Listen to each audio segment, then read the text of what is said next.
Assalamualaikum warahmatullahi wabarakatuh.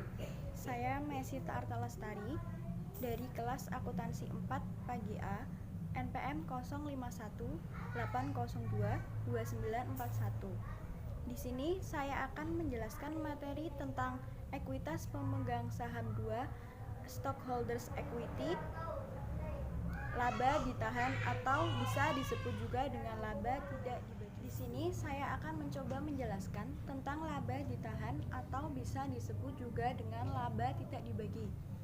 Seperti yang telah disebutkan dalam bab sebelumnya, laba ditahan atau laba tidak dibagi merupakan modal yang berasal dari dalam perusahaan, yaitu kumpulan laba dan rugi sampai saat tertentu, sesudah dikurangi dividen yang dibagi dan jumlah yang dipindahkan ke rekening modal. Laba rugi ini dapat berasal dari yang pertama, yaitu laba rugi usaha, terus yang B atau yang kedua itu laba rugi kegiatan yang tidak rutin seperti laba penjualan aktiva tetap, dan yang ketiga atau C yaitu koreksi atas laba tahun-tahun lalu. Dan apabila rekening laba tidak dibagi menunjukkan saldo debit, maka disebut dividen. Setiap laba yang tidak dibagikan kepada para pemegang saham akan menjadi tambahan ekuitas pemegang saham. Dalam pembukuan, laba tidak dibagi menunjukkan saldo sebelah kredit ke dalam laporan posisi keuangan LPK atau neraca disajikan di sebelah pasifa atau kewajiban ditambah dengan ekuitas, termasuk pada struktur modal. Pos-pos umum yang menaikkan atau menurunkan laba ditahan adalah sebagai berikut. Yang pertama itu rugi bersih. Terus yang kedua ada penyesuaian periode sebelumnya, koreksi kesalahan, perubahan tertentu pada prinsip akuntansi. Terus yang ketiga ada dividen tunai atau scrip. Terus yang keempat ada dividen properti. Yang kelima ada dividen saham. Terus yang keenam ada beberapa transaksi saham treasury. Terus yang sebelah kanan ada yang pertama laba bersih, yang kedua penyesuaian periode sebelumnya atau koreksi kesalahan, perubahan tertentu pada prinsip akuntansi. Yang ketiga ada penyesuaian akibat kuasi organisasi. Laba tidak dibagi atau laba ditahan dapat digunakan untuk yang pertama itu ada pembayaran dividen kepada para pemegang saham. Terus yang kedua ada penutup kerugian, yang ketiga cadangan untuk tujuan tertentu, yang keempat rekapitulasi. Pencatatan laba tidak dibagi atau laba ditahan hendaknya dipisahkan dari modal disetor agar dapat diketahui sumber masing-masing modal. Walaupun laba tidak dibagi, itu sebagian jumlahnya sudah dibatasi penggunaannya, tetapi keduanya tetap termasuk dalam jumlah laba tidak dibagi atau laba ditahan. Dalam neraca, jumlah laba tidak dibagi atau laba ditahan terdiri dari dua golongan, yaitu yang pertama laba tidak dibagi yang masih bebas, dan yang kedua ada laba tidak dibagi yang sudah mempunyai tujuan penggunaannya. Laba ditahan juga ada sangkut pautnya dengan kebijakan dividen. Dividen merupakan transfer sejumlah nilai dari perusahaan kepada pemegang saham atau pembagian laba ditahan kepada para ekuitas pemegang saham. Nilai yang ditransfer tersebut biasanya merupakan aktiva perusahaan, kas atau non-kas. Penentuan jumlah dividen yang tepat harus dibayarkan didasarkan atas akuntansi laba sesuai dengan hasil keputusan rapat umum pemegang saham atau biasa disebut RUPS. Perseroan enggan untuk mengurangi atau mengeliminasi dividennya karena mereka percaya bahwa tindakan ini akan dipandang negatif oleh pasar sekuritas. Sebagai konsekuensinya, biasanya perseroan yang telah membayar dividen tunai akan melakukan setiap upaya untuk melanjutkan pembayaran tersebut di masa depan. Namun, tidak selalu dividen dapat dibagikan kepada para ekuitas pemegang saham itu sendiri, tergantung dari kondisi keuangan atau likuiditas dari perusahaan yang bersangkutan. Di samping itu, laba ditahan juga bertujuan untuk operasi atau dividen untuk likuidasi tidak dapat dibagikan kepada para ekuitas pemegang saham. Jenis-jenis dividen di sini ada 5. Yang pertama dividen tunai atau kas, terus yang kedua ada dividen properti, yang ketiga ada dividen scrip, terus yang keempat ada dividen likuidasi, yang terakhir atau yang kelima ada dividen saham. Seluruh dividen kecuali dividen saham mengurangi total ekuitas pemegang saham dalam perusahaan, karena ekuitas akan berkurang baik melalui pembagian dividen maupun secara langsung maupun di masa depan. Jika dividen saham diumumkan, maka perusahaan tidak membayar dengan aktiva atau mencatat kewajiban. Perusahaan hanya perlu menerbitkan tambahan lembar saham kepada setiap pemegang saham dan tidak lebih dari itu. Berikut contoh dari penjelasan dividen. Yang pertama, dividen tunai kas. Contohnya, pada tanggal 20 Desember 2005, Incorp mengumumkan pembagian dividen sebesar $1.000 untuk setiap lembar saham biasa yang beredar sebanyak 1.000 lembar yang akan dibayarkan pada tanggal 20 Januari 2006. Pengumuman dividen tersebut dicatat tanggal 28 Desember 2005. Ayat jurnal untuk mencatat transaksi tersebut sebagai berikut.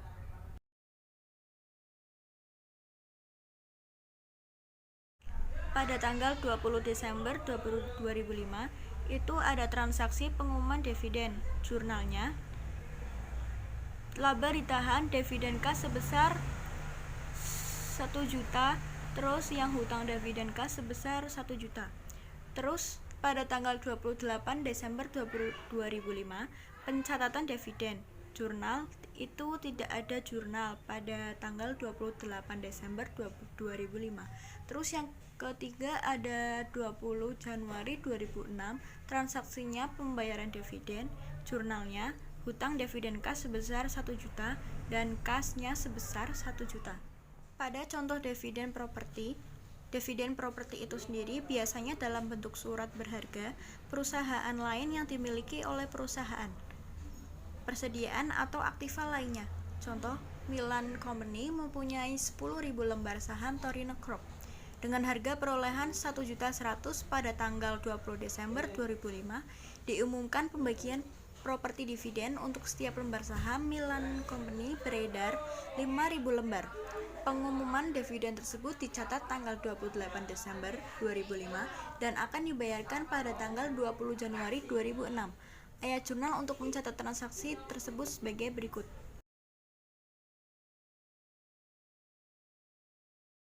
Pada tanggal 20 Desember 2005, transaksi pengumuman dividen 1.100.000 per 10.000 lembar dikali 5.000 lembar pengumuman dividen 1.100.000 dibagi 10.000 lembar dikali 5.000 lembar.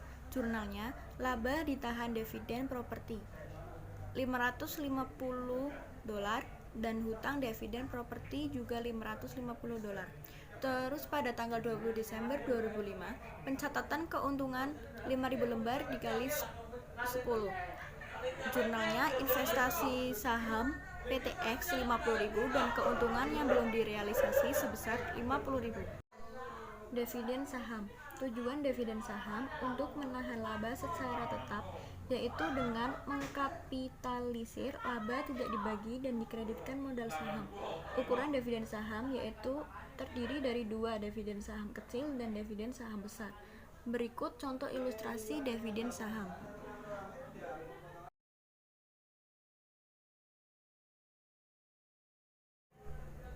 Penyelesaiannya tanggal 20 Desember 2005, transaksi pengumuman dividen. Jurnalnya, laba ditahan dividen scrip sebesar 1 juta, terus wesel bayarnya sebesar 1 juta. Tanggal 28 Desember 2005, transaksi pencatatan dividen, tidak ada jurnal. Terus pada tanggal 20 Januari 2006, transaksinya pembayaran dividen. Jurnalnya, wesel dibayar sebesar 1 juta, biaya bunga 8.333, kasnya 1.008.333 rupiah. Terus yang terakhir ada dividen likuidasi. Dividen likuidasi adalah dividen yang sebagian merupakan pengembalian modal dan bukan dari laba ditahan. Contohnya, pada tanggal 20 Desember 2005, Lorraine Company menerbitkan dividen kepada para pemegang saham sebesar 1.200.000. Pengumuman dividen tunai ini menyatakan bahwa 900 harus dipertimbangkan sebagai laba dan sisanya merupakan pengembalian modal. Pengumuman dividen tersebut dicatat tanggal 28 Desember 2005 dan akan dibayarkan pada tanggal 20 Januari 2006. Berikut ayat jurnal untuk mencatat transaksi tersebut sebagai berikut.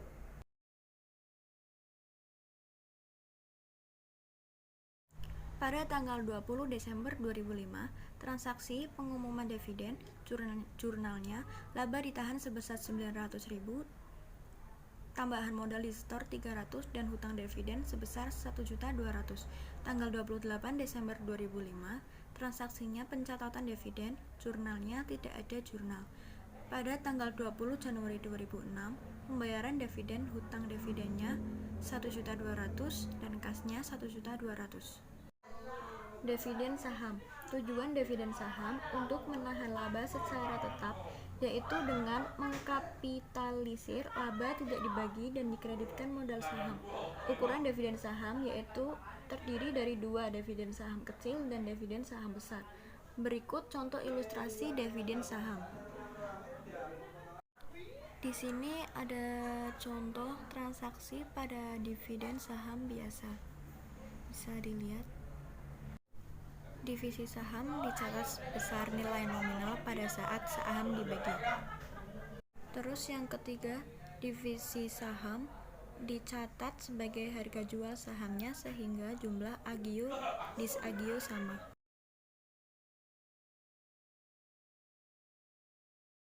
Itu adalah penjelasan dari jenis-jenis saham atau contohnya. Terus saya akan lanjutkan ke penyajian dan analisis ekuitas pemegang saham. Tiga kategori berikut biasanya muncul pada kelompok ekuitas pemegang saham. Yang pertama ada modal saham atau modal dasar. Terus yang kedua ada tambahan modal di setor atau modal yang melebihi nilai pari atau nilai ditetapkan. Terus yang ketiga ada laba ditahan.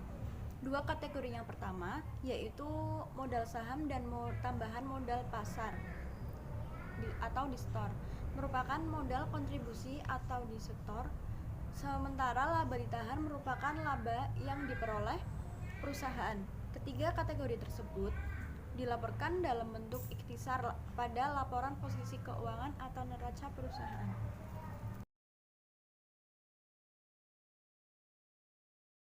Berikut adalah penyajian laporan keuangan pada ekuitas pemegang saham. Terus yang terakhir ada laporan ekuitas pemegang saham. Laporan ekuitas pemegang saham biasanya disajikan dalam format sebagai berikut. Yang pertama saldo pada awal periode, yang kedua ada penambahan, yang ketiga pengurangan, dan yang keempat atau terakhir ada saldo pada akhir periode.